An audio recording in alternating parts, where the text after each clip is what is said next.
এবার হযরত উমরের দিলের ভিতরে ভয়।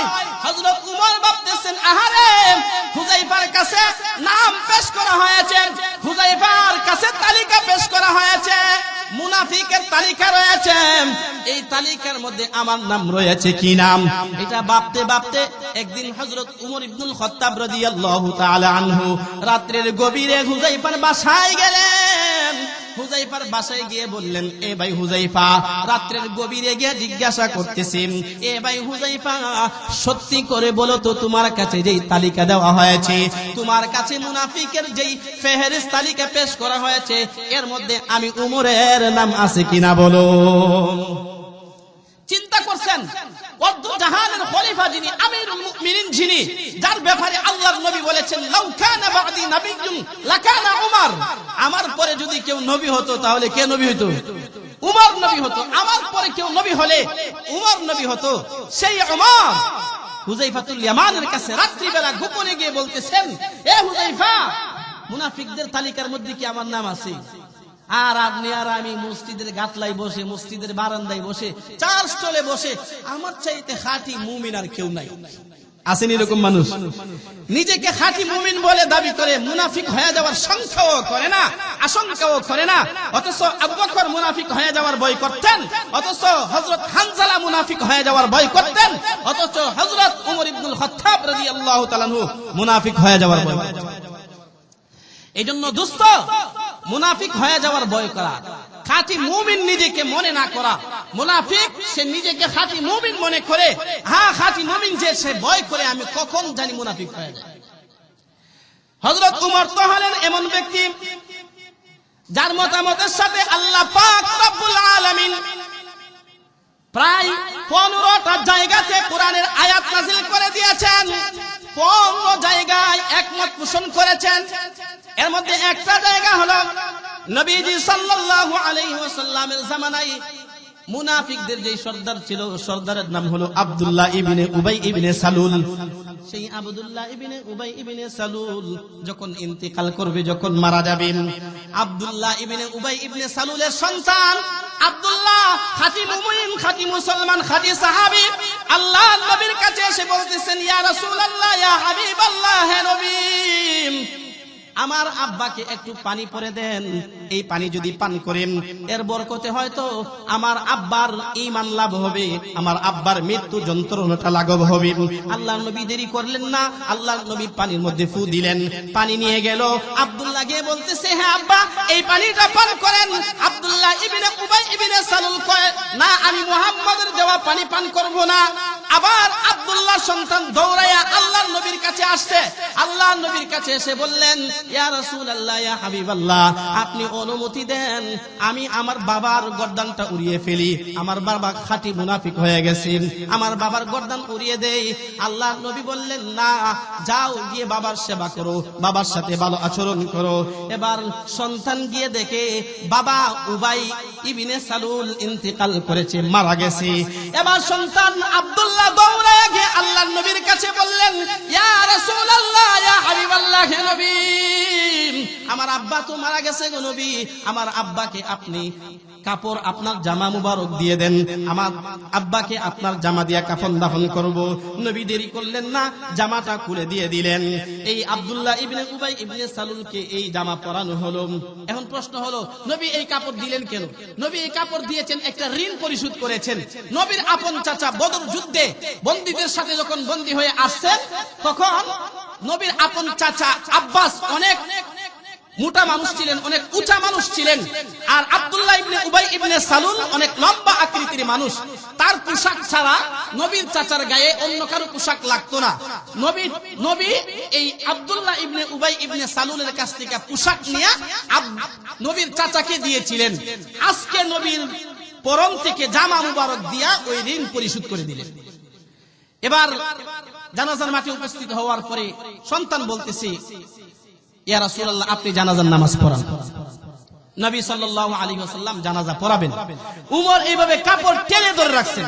উমর বললেন, ইয়া রাসূলুল্লাহ, আপনি জানাজা পড়াবেন না।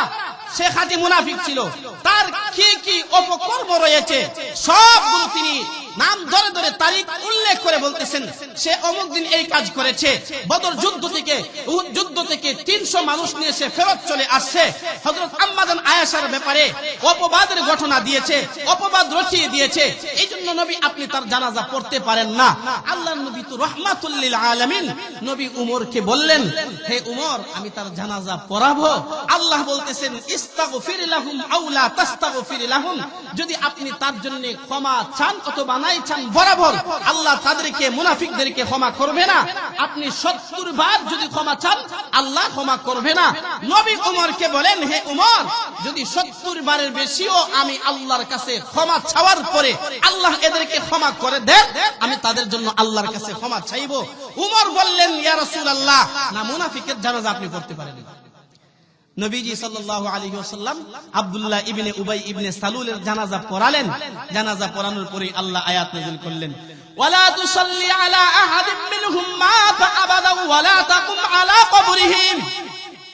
হে নবীজি, আপনি এই মুনাফিকদের কবরের পাশে দাঁড়াবেন না, ওদের জানাজার নামাজ পড়বেন না, ওদের জন্য আপনি দোয়াও করবেন না। অর্থাৎ উমরের যেই মতামত, এই মতের সঙ্গে মিল রেখে আল্লাহ কোরআনের আয়াত নাযিল করে দিলেন। মানুষ মোট কত প্রকার? জোরে বলেন, মানুষ কত প্রকার? 3 প্রকার। কিছু মানুষ কাফের, কিছু মানুষ মুমিন, কিছু মানুষ মুনাফিক।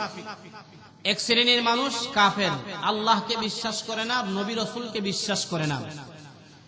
এই কাফের সম্পর্কে আল্লাহ সূরা নাযিল করেছেন, সূরার নাম দিয়েছেন সূরাতুল কাফিরুন, কুল ইয়া আইয়ুহাল কাফিরুন। কিছু মানুষ মুমিন, মুমিন সম্পর্কে আল্লাহ সূরা নাযিল করেছেন, আয়াত নাযিল করেছেন। একটা সূরারই নাম দিয়েছেন, সূরার নাম হলো সূরাতুল মুমিনুন। কিছু মানুষ মুনাফিক, অর্থাৎ মুসলমান না, তলে তলে ভিতরে ভিতরে মুনাফিকি নিফাকি লালন করে, কুফরি লালন করে, এরা হলো মুনাফিক। এই মুনাফিক সম্পর্কে আল্লাহ সূরা নাযিল করেছেন, সূরাতুল মুনাফিকুন। নবীর যুগে, নবী সাল্লাল্লাহু আলাইহি ওয়াসাল্লামের যুগেও এই 3 শ্রেণীর মানুষ ছিল।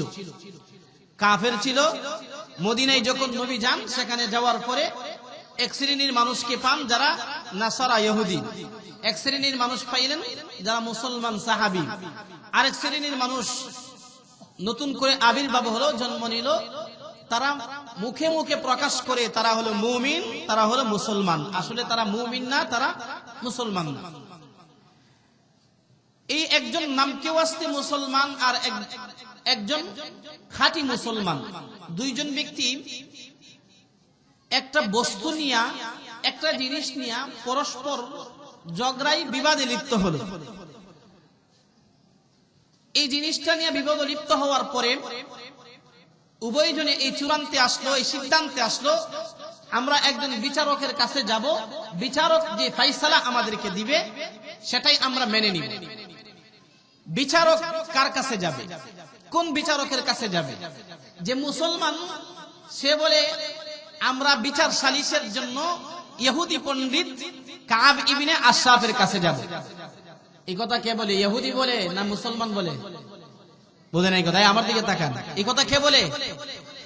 মুসলমান, যে নাম কেউ আসতে মুসলমান, সে বলতেছে আমরা বিচার সালিসের জন্য কাব ইবনে আশরাফের কাছে যাব। কাব ইবনে আশরাফ হলো ইহুদি পণ্ডিত।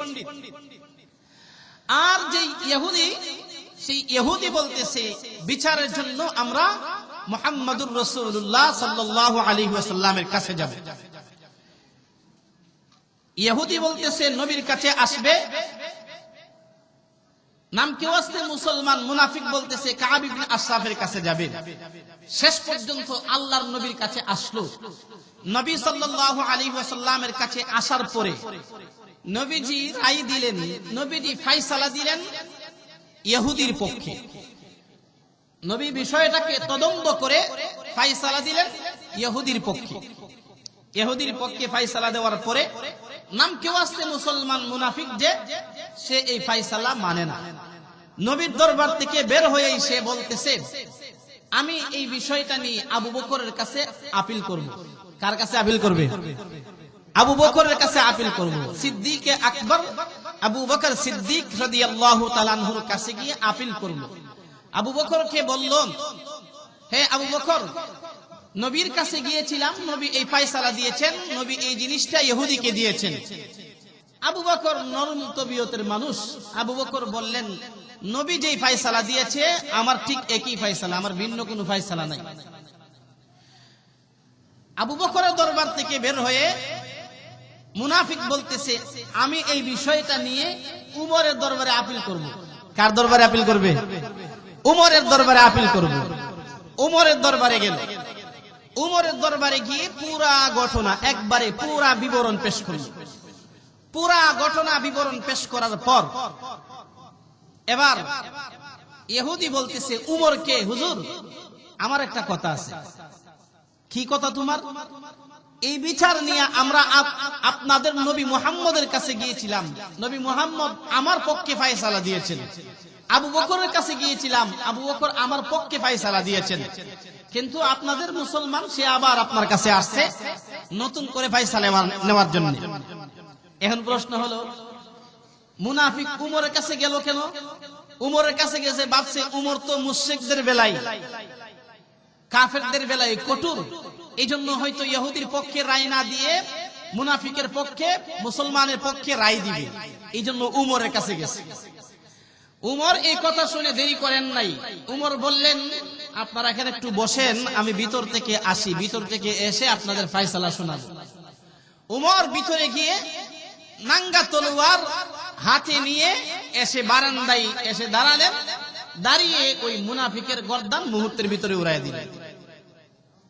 ওই গর্দানকে কেটে ফেলছে, ওই মুনাফিককে মেরে ফেলছে, হত্যা করে ফেলছে।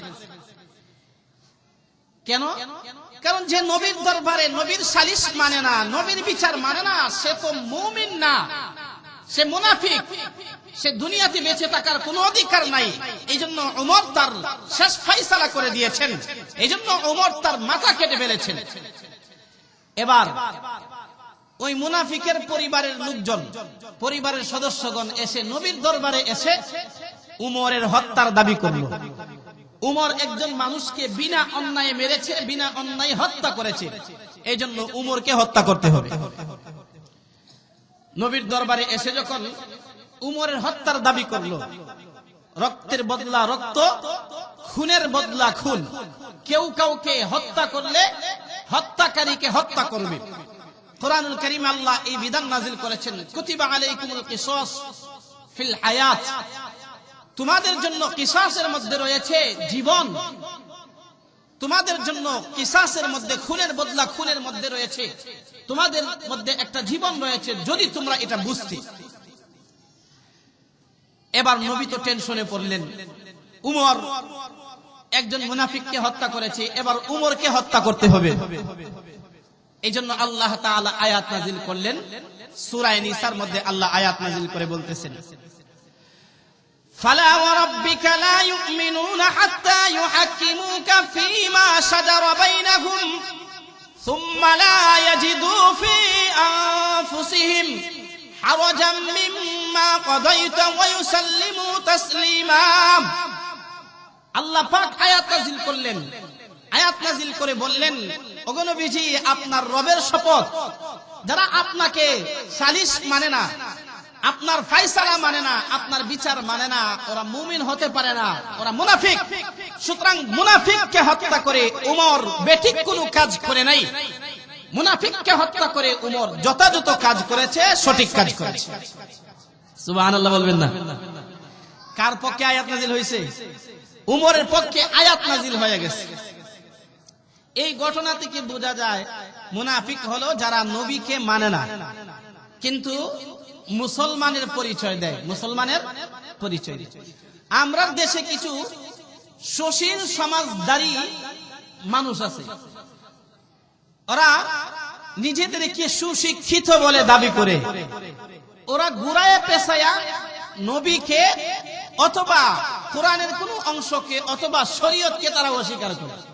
যেমন দেখেন আমাদের দেশে একদল প্রগতিবাদী নারীবাদী আছে, ওরা বলে নারী পুরুষ সমান অধিকার, আছে না? আসেনি? নারী পুরুষ সমান অধিকারের স্লোগান দেয়, আসেনি? এরকম ব্যক্তি আছে। নারী পুরুষ সমান অধিকারের স্লোগান দেয় এরকম ব্যক্তি আমরা সমাজে আছে। এরকম ব্যক্তিরা মুনাফিক। কেন মুনাফিক? দেখেন, আল্লাহ সূরা নিসার 11 নম্বর আয়াতে বলতেছেন লিযাকারি মিসলু হাযিল উনসায়াইন। আল্লাহ বলতেছেন সূরা নিসার 11 নম্বর আয়াতে, আল্লাহ বলেন বাবা মারা গেলে সম্পত্তির 3 ভাগের 1 ভাগ মেয়ে পাবে, 2 ভাগ ছেলে পাবে। 2 ভাগ কে পাবে? ছেলে পাবে। 1 ভাগ মেয়ে পাবে। 1 ভাগ মেয়েকে দিলেন, 2 ভাগ ছেলেকে দিলেন। কত নাম্বার আয়াত? সূরা নিসার 11 নাম্বার আয়াত। এখন দেখেন, যারা বলে আমরা নারী পুরুষ সমান অধিকার দাবি চাই, অর্থাৎ বাবা মারা গেলে যেমন ভাবে ছেলে সন্তানের হাত পা আছে, জরুরত আছে, প্রয়োজন আছে, যেমন ভাবে তাদের খাবারের প্রয়োজন, পোশাকের প্রয়োজন, বাসস্থানের প্রয়োজন, তেমন ভাবে মেয়েদেরও খাবারের প্রয়োজন, পোশাকের প্রয়োজন, বাসস্থানের প্রয়োজন। সুতরাং মেয়েদের আর ছেলেদের সম্পত্তির ভাগ সমান সমান হবে, এই কথা যারা বলে ওরা সূরা নিসার 11 নম্বর আয়াতকে অস্বীকার করে। ওরা সূরা নিসার 11 নম্বর আয়াতকে অস্বীকার করে।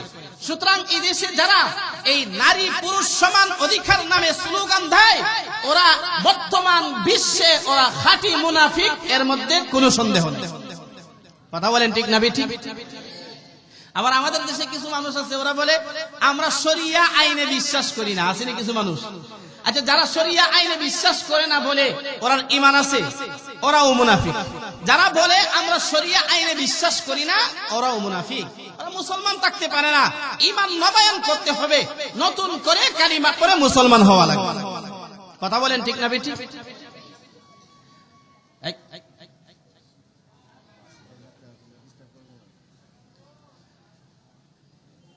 এই জন্য খাঁটি মুনাফিক নবীর যুগে যেমন ভাবে ছিল, এই যুগেও আছে, কিয়ামত পর্যন্ত থাকবে।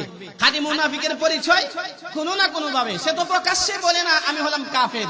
যদি সে প্রকাশ্যে বলতো আমি অমুসলিম, আমি মুসলমান না, তাহলে তো তার সাথে কোনো সমস্যা নাই। কিন্তু সে প্রকাশ্যে বলে আমি মুমিন, আমার ঈমান আছে, অথচ সূরা নিসার 11 নম্বর আয়াত অস্বীকার করে, অথচ সে বক্তব্য বলে আমরা শরিয়া আইনে বিশ্বাস করি না, এরা হলো মুনাফিক। আল্লাহ তাআলা আমাদের সবাইকে খাঁটি মুনাফিক হওয়া থেকে বাঁচিয়ে রাখেন, সকলে আমিন বলি। কিন্তু নবী সাল্লাল্লাহু আলাইহি ওয়াসাল্লাম আমাদেরকে বলছেন, হে উম্মত, তোমরা মুনাফিকের আলামত থেকে বেঁচে থাকো। আল্লাহ নবী সাল্লাল্লাহু আলাইহি ওয়াসাল্লাম বলেন, আয়াতুল মুনাফিকি সালাসাম, ইযা হাদাসা কাযাবা ওয়া ইযা ওয়াআদা আখলাফা ওয়া ইযা উতুমিনা খান। আল্লাহর নবী সাল্লাল্লাহু আলাইহি ওয়াসাল্লাম বলেন, এক হাদিসে আছে, নবী বলেন মুনাফিকের আলামত হলো 3টা। কয়টা আলামত? জোরে বলেন কয়টা? মুনাফিকের আলামত অনেক, 3টা আর 4টা না। আমি হয়তো আপনাদের সামনে আজকে 7, 8টা বা 10টা পর্যন্ত বলবো সর্বোচ্চ। আল্লাহ নবী সাল্লাল্লাহু আলাইহি ওয়াসাল্লাম বলেন, হে উম্মত, মুনাফিকের আলামত হলো 3টা। ইযা হাদাসা কাযাবা, যখন কথা বলে মিথ্যা কথা বলেন, মিথ্যা কথা বলে বেড়ায়, মিথ্যা কথা ছড়িয়ে দেয়, ফেসবুকে ছড়ায়, লেখালেখি করে, মিডিয়ায় অনলাইনে মিথ্যা কথা ছড়িয়ে দেয়। আল্লাহর নবী সাল্লাল্লাহু আলাইহি ওয়াসাল্লাম বলেন, এটা হলো মুনাফিকের লক্ষণ। মিথ্যা কথা বলা মুনাফিকের লক্ষণ। ইযা হাদাসা কাযাবা ওয়া ইযা ওয়াআদা আখলাফা। এই মুনাফিক যখন, মুনাফিকের আরেকটা আলামত হলো, আল্লাহর নবী বলেন, ওয়া ইযা ওয়াআদা আখলাফা, যখন সে অঙ্গীকার করে, অঙ্গীকার রক্ষা করে না, অঙ্গীকার ভঙ্গ করে, ওয়াদা রক্ষা করে না, ওয়াদা ভঙ্গ করে। 3 নাম্বার হলো ওয়া ইযা উতুমিনা খানা, যখন তার কাছে আমানত রাখা হয়, আমানতের খিয়ানত করে। যখন তার কাছে কোনো কথা বলা হয়, তখন সেই কথার রক্ষা করে না। যখন তার কাছে অর্থ রাখা হয়, এই অর্থ রক্ষা করে না। যখন তার দায়িত্বে কোনো প্রতিষ্ঠান দেওয়া হয়, যখন তাকে কোনো দায়িত্বে নিয়োগ দেওয়া হয়, তখন সে এই দায়িত্ব যথাযথভাবে পালন করে না, অর্থাৎ আমানতের খিয়ানত করে। আল্লাহর নবী বলেন, মুনাফিকের আলামত 3টা। মিথ্যা কথা বলে, ওয়াদা ভঙ্গ করে, আমানতের খিয়ানত করে। আরেক হাদিসে আছে, নবী সাল্লাল্লাহু আলাইহি ওয়াসাল্লাম বলেন, ওয়া ইযা আহাদা গাদারা, যখন চুক্তি করে তখন চুক্তি ভঙ্গ করে। চুক্তি, ওয়াদা আর চুক্তি এক জিনিস না। ওয়াদা করলেন আমি আজকে আপনার সাথে জসিমউদ্দিনে দেখা করব, ওয়াদা। চুক্তি হলো বাড়ি ভাড়া দিলেন, কত টাকা মাসিক ভাড়া, কয় বছরের জন্য দেওয়া হলো।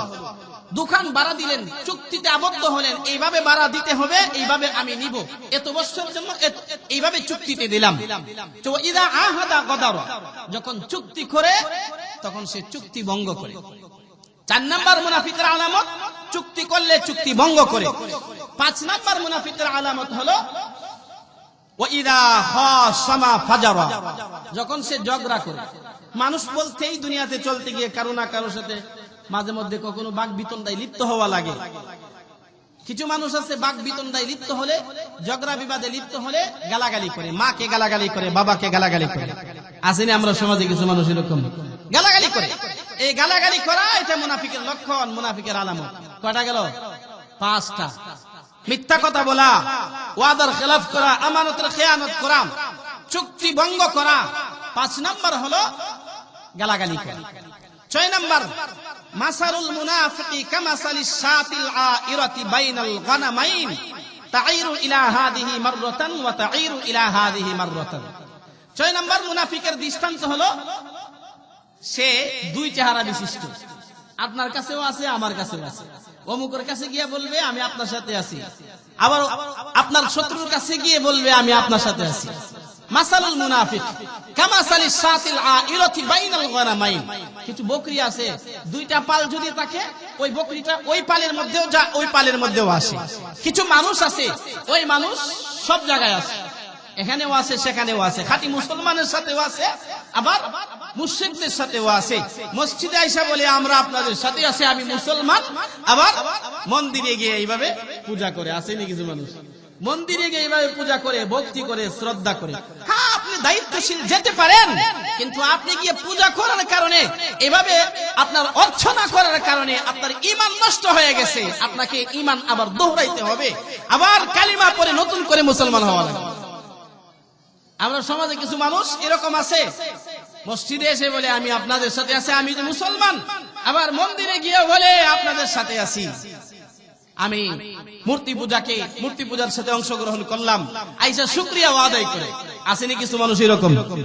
আল্লাহর নবী বলেন মুনাফিকের 6 নাম্বার আলামত হলো সে উভয় দিকে আছে, এখানেও আছে সেখানেও আছে, সেখানেও আছে এখানেও আছে। এরপরে 7 নাম্বার দেখেন আল্লাহ বলতেছেন وَإِذَا قِيلَ لَهُمْ آمِنُوا كَمَا آمَنَ النَّاسُ قَالُوا أَنُؤْمِنُ كَمَا آمَنَ السُّفَهَاءُ وَإِذَا قِيلَ لَهُمْ آمِنُوا, যখন মুনাফিকদেরকে বলা হয় তোমরা ঈমান গ্রহণ করো, ঈমান আনো, যেমন ভাবে সাহাবায়ে কেরাম ঈমান এনেছেন তেমন ভাবে ঈমান আনো, তখন ওরা বলেন আলা ইন্নাহুম হুমুস সুফাহা ওয়ালাকিন লা ইয়ালামুন। তখন মুনাফিকরা বলে আমরা কি ঈমান আনবো নির্বুদ্ধের মতো, মূর্খ ব্যক্তিদের মতো কি আমরা ঈমান গ্রহণ করব? অর্থাৎ মুনাফিক যারা, ওরা খাঁটি মুমিনদেরকে, খাঁটি মুসলমানকে মূর্খ বলে গালি দেয়। কি বলে গালি দেয়? মূর্খ বলে গালি দেয়। আমরা সমাজেও কিছু মানুষ আছে, ইমাম সাহেবকে দেখলে চুলকানি শুরু হয়, হুজুর দেখলে চুলকানি শুরু হয়, মাদ্রাসার ছাত্র দেখলে চুলকানি শুরু হয়। আসেনি কিছু মানুষ মাদ্রাসার হুজুরদেরকে, ইমাম সাহেবকে, মুয়াজ্জিনকে মূর্খ বলে গালি দেয়, নির্বোধ বলে গালি দেয়, মুমিনদেরকে নির্বোধ বলে গালি দেয়। কিছু মানুষ আসেনি। আল্লাহ রাব্বুল আলামিন বলেন আলা ইন্নাহুম হুমুস সুফাহা ওয়ালাকিন লা ইয়ালামুন।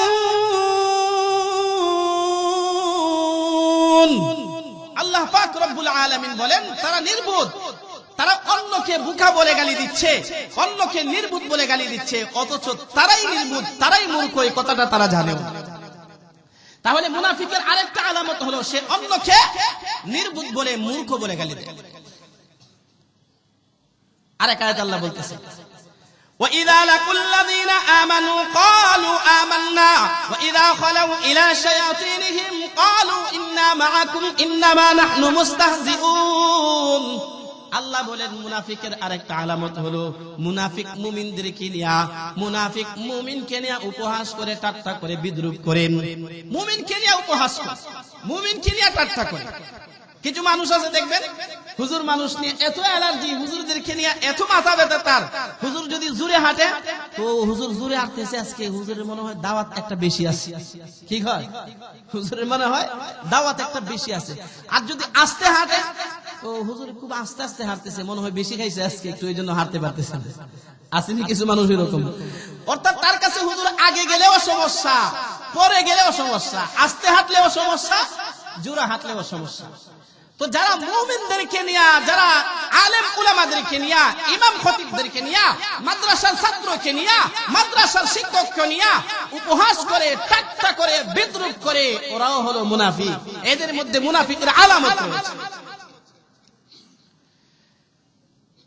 9 নাম্বার মুনাফিক যখন নামাজ পড়ে অলস হয়ে নামাজ পড়ে কিভাবে নামাজ পড়ে অলস আল্লাহ কোথায় মন আছে কি কেরাত ইমাম সাহেব পড়তেছে কত রাকাত নামাজ হইছে এর প্রতি কোনো খেয়াল নাই এটা হলো মুনাফিকের লক্ষণ এটা কিসের লক্ষণ আল্লাহ কোরআনুল কারীমে বলতেছেন ইন্নাল মুনাফিকিনা ইউখাদিউনাল্লাহা ওয়া হুয়া খাদিউহুম ওয়া ইযা ক্বামু ইলাস সালাতি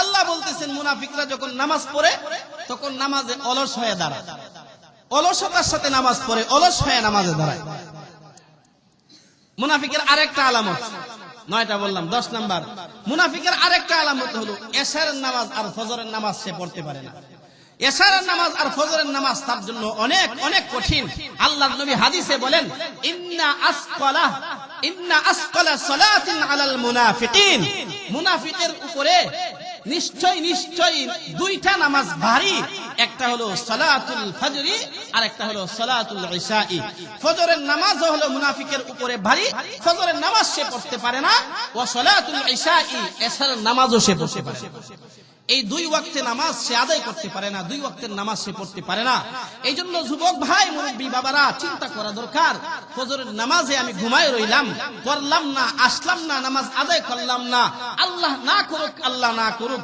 যদি দীর্ঘদিন এইভাবে চলতেই থাকে আমি ফজর এশার পড়তেছি না আল্লাহ না করুক একটা গুনার মধ্যে দীর্ঘদিন লিপ্ত থাকলে আল্লাহ দিলের ভিতরে মোহর এঁটে দেন যার দরুন আর সত্য গ্রহণ করার যোগ্যতা থাকে না আল্লাহ আমাদের সবাইকে ফজরের নামাজ মসজিদে এসে জামাতের সাথে আদায় করার তৌফিক দেন সকলে বলি আমিন কয়টা আলামত বললাম 10টা আরেকটা শুনুন আল গিনাউ ইউমবিতুন নিফাকা ফিল কলব হাদিসে আছে মুসলিম শরীফের হাদিস আল্লাহর নবী বলেন আল গিনাউ ইউমবিতুন নিফাকা ফিল কলব কামা ইউমবিতুল মাউল বাকলা গান শ্রবণ করা গান শোনা গান শোনা এটা মানুষের দিলের ভিতরে নেফাকি সৃষ্টি করে মুনাফিকি সৃষ্টি করে গান শুনলে নেফাকি তৈরি হয় যেমন ভাবে কামা ইউমবিতুল মাউল বাকলা যেমন ভাবে কোন বাগানে পানি দিলে ওই বাগান থেকে সবজি উৎপন্ন হয় সবজি উঠে সবজি সারা গজায় ঠিক তেমন ভাবে কেউ যদি গান শুনতেই থাকে তার দিলের ভিতরেও নেফাকি তৈরি হয়ে যাবে আল্লাহ তাআলা আমাদের সবাইকে গান শোনা থেকে বিরত থাকার তৌফিক দেন সকলে আমিন বলি এখন তো আপনারা বলবেন আমরা যে আলোচনা করতেছি এটা কোনটা হয়তো আমার মধ্যে আছে কোনটা হয়তো আমার মধ্যে নাই আমরা মুনাফিক না মুনাফিক হলো অন্যরা না না না না মুনাফিকের আরেকটা পরিচয় হলো সে নিজেকে মুনাফিক হয়ে যাওয়ার ভয় করে না বরং নিজেকে খাঁটি মুমিন মনে করে অথচ সাহাবায়ে কেরাম নিজে মুনাফিক হয়ে যাওয়ার ভয় করতেন সাহাবায়ে কেরাম মুসলিম শরীফের হাদিসে আছে হযরত হানজালা রাদিয়াল্লাহু তাআলা আনহু প্রসিদ্ধ একজন সাহাবী তিনি একদিন বাসা থেকে বের হইলেন ঘর থেকে বের হয়ে হযরত হানজালা রাদিয়াল্লাহু তাআলা আনহু আবু বকর সিদ্দিক রাদিয়াল্লাহু তাআলা আনহুর সঙ্গে সাক্ষাৎ হয় আবু বকর জিজ্ঞাসা করলেন হে ভাই হানজালা আপনার কি অবস্থা আপনার কি খবর এবার হানজালা বলতেছেন হে আবু বকর নবীর দরবারে যখন তাকি তখন জান্নাতের আলোচনা শুনি, জাহান্নামের আলোচনা শুনি। আমার কাছে মনে হয় যে জান্নাত দেখতেছি, জাহান্নাম দেখতেছি, নিজের চোখের সামনে সবকিছু রয়েছে। কিন্তু যখন বাসায় যায়, ঘরে যায়, গিয়ে মনে হয় যে সব ভুলে গেছি, কিচ্ছু স্মরণ নাই, মনে হয় মুনাফিক হয়ে গেছে। আবু বকর বললেন, আমারও তো এরকম মনে হয়, এই জন্য চলো নবীর কাছে যাই। দুজন মিলে নবী সাল্লাল্লাহু আলাইহি ওয়াসাল্লামের কাছে গেলেন।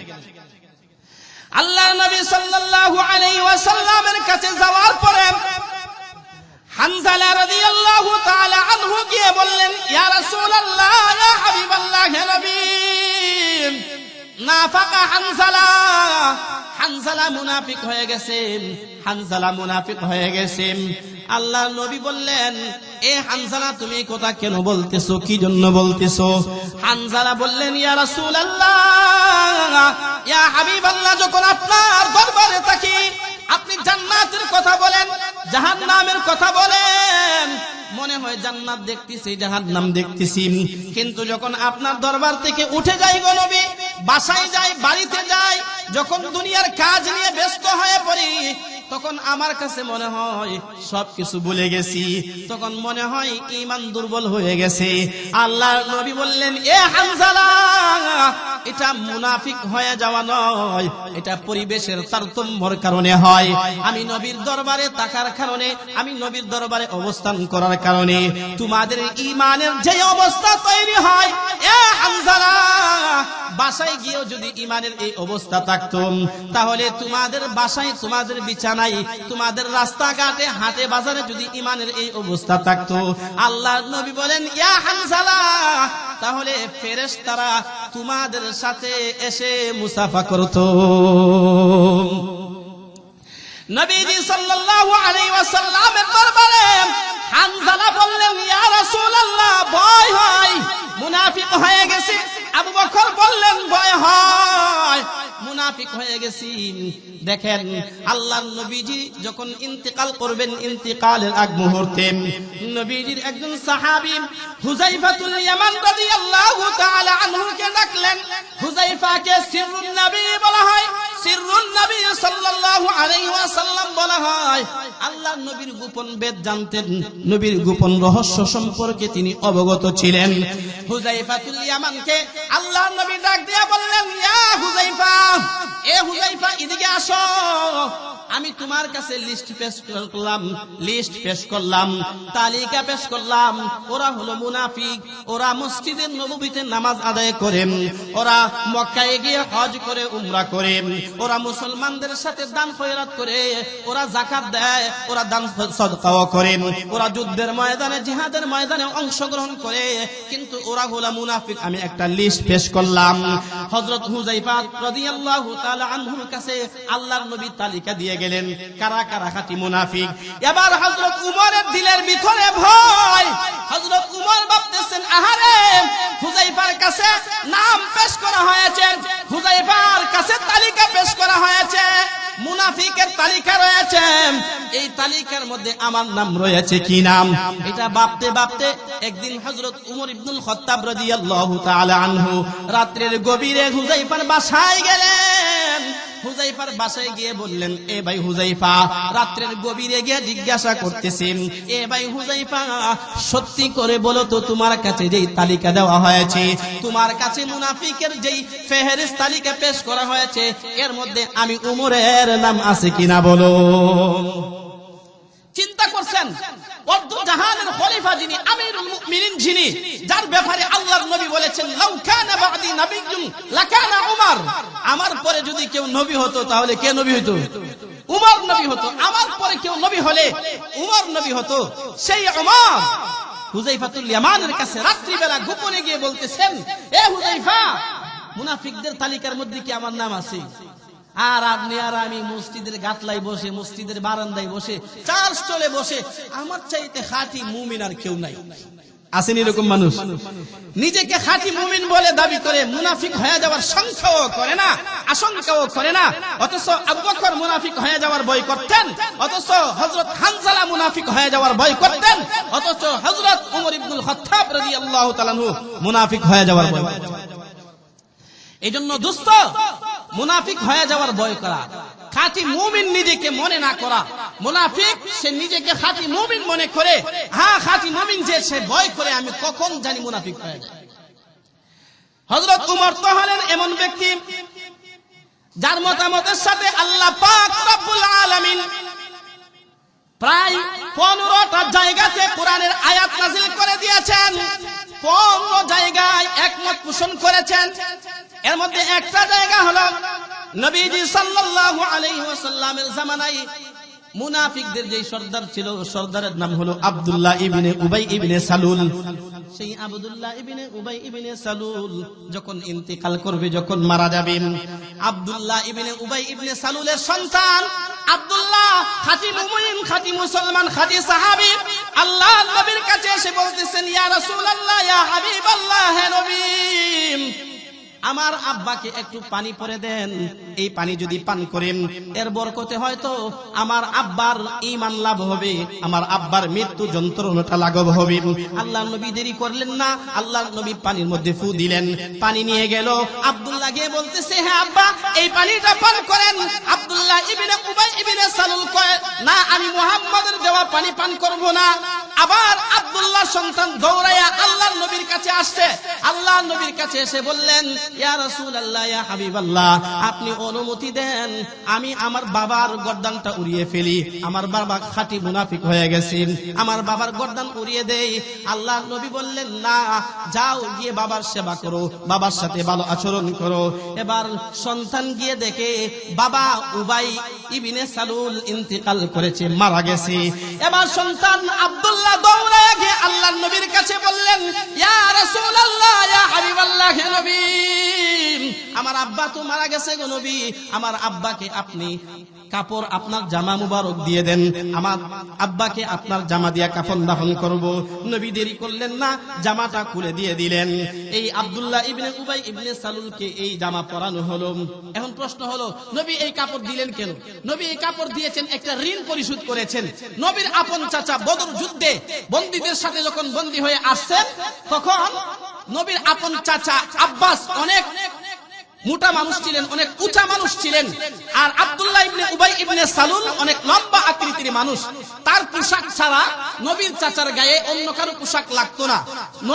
নবী এই আব্দুল্লাহ ইবনে উবাই ইবনে সালুলের কাছ থেকে পোশাক নিয়ে নবীর চাচাকে দিয়েছিলেন। আজকে নবীর পরম থেকে জামা মুবারক দিয়া ওই ঋণ পরিশোধ করে দিলেন। এবার জানাজার মাঠে উপস্থিত হওয়ার পরে সন্তান বলতেছে, ইয়া রাসূলুল্লাহ, আপনি জানাজার নামাজ পড়ান। নবী সাল্লাল্লাহু আলাইহি ওয়াসাল্লাম জানাজা পড়াবেন। উমর এইভাবে কাপড় টেনে ধরে রাখছেন। উমর বললেন, ইয়া রাসূলুল্লাহ, আপনি জানাজা পড়াবেন না। সে খাঁটি মুনাফিক ছিল, তার কি কি অপকর্ম রয়েছে সবগুলো তিনি নাম ধরে ধরে তারিখ উল্লেখ করে বলতেছেন। সে অমুক দিন এই কাজ করেছে, বদর যুদ্ধ থেকে উহুদ যুদ্ধ থেকে 300 মানুষ নিয়ে সে ফেরত চলে আসছে। হযরত আম্মা জান আয়েশার ব্যাপারে অপবাদের ঘটনা দিয়েছে, অপবাদ রটিয়ে দিয়েছে। এই জন্য নবী আপনি তার জানাজা পড়তে পারেন না। আল্লাহর নবী তো রাহমাতুল লিল আলামিন। নবী উমরকে বললেন, হে উমর, আমি তার জানাজা পড়াবো। আল্লাহ বলতেছেন, ইস্তাগফির লাহুম আও লা তাস্তাগফির লাহুম, যদি আপনি তার জন্য ক্ষমা চান অথবা নাই চান, বরাবর আল্লাহ তাদেরকে, মুনাফিকদেরকে ক্ষমা করবে না। আপনি 70 বার যদি ক্ষমা চান, আল্লাহ ক্ষমা করবে না। নবী উমরকে বলেন, হে উমর, যদি 70 বারের বেশিও আমি আল্লাহর কাছে ক্ষমা চাওয়ার পরে আল্লাহ এদেরকে ক্ষমা করে দেন, আমি তাদের জন্য আল্লাহর কাছে ক্ষমা চাইবো। উমর বললেন, ইয়া রাসূলুল্লাহ, না, মুনাফিকের জানাজা আপনি পড়তে পারেন না। নবীজি সাল্লাল্লাহু আলাইহি ওয়াসাল্লাম আব্দুল্লাহ ইবনে উবাই ইবনে সালুলের জানাজা পড়ালেন। জানাজা পড়ানোর পরে আল্লাহ আয়াত নাযিল করলেন, ওয়ালা তুসাল্লি আলা আহাদিম মিনহুম মাতা আবাদা ওয়ালা তাকুম আলা কবরিহিম। হে নবীজি, আপনি এই মুনাফিকদের কবরের পাশে দাঁড়াবেন না, ওদের জানাজার নামাজ পড়বেন না, ওদের জন্য আপনি দোয়াও করবেন না। অর্থাৎ উমরের যেই মতামত, এই মতের সঙ্গে মিল রেখে আল্লাহ কোরআনের আয়াত নাযিল করে দিলেন। যেই উমরের কথার সাথে মতের সাথে মিলে কোরআনের আয়াত নাযিল হয়েছে, সেই উমর মুনাফিক হয়ে যাওয়ার ভয় করতেন, সেই উমর ভাবতেন আমি মুনাফিক হয়ে গেছি কিনা, মুনাফিকদের তালিকায় আমার নাম আছে কিনা। আপনি আর আমি যদি নিজেকে মুসলমান, খাঁটি মুসলমান বলে দাবি করি, তাহলে এটা নিতান্তই ভুল হবে। এই জন্য আপনাদের সবার কাছে আমার আরজ থাকবে, নিজেকে মুনাফিক হয়ে যাওয়ার সংখ্যায় রাখতে হবে। যে সংখ্যা রয়েছে, এই ভয় রয়েছে, আমি কখন না জানি মুনাফিক হয়ে যায়। আল্লাহ তাআলা আমাদের সবাইকে মুনাফিক হওয়া থেকে হেফাজত করুন, সকলে বলি আমিন।